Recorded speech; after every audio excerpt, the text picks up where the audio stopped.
ای سرزمین خفته در آغوش خورشید، ای خاک گهربار، ای قصه امید.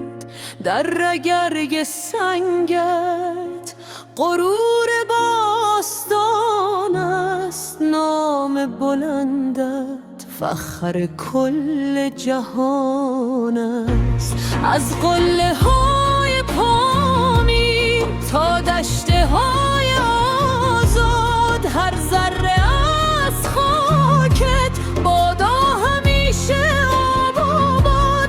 صدای پای تاریخ در کوچه کوچه جاری است، مهرت میانه نسینه میراث ماندگاری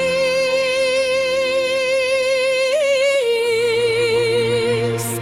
وطن عشق بی پایان، بهشت آرزویم، تویی تنها ترین واژه که جاری شد بگویم.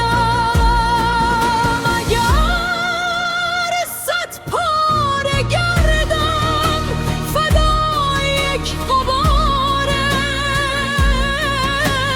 بهان من تویی تو.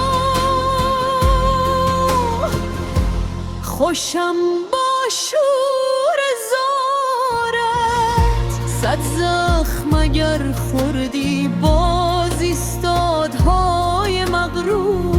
چو کوه سربلندی تویی سرچشمه نور، دستان ما گره شد برای سربلندیت. بخوان که زنده هستیم به شوق پای بندی.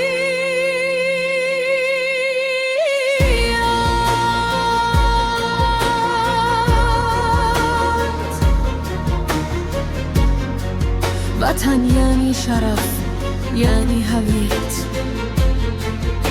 وطن یعنی شکوه استقامت.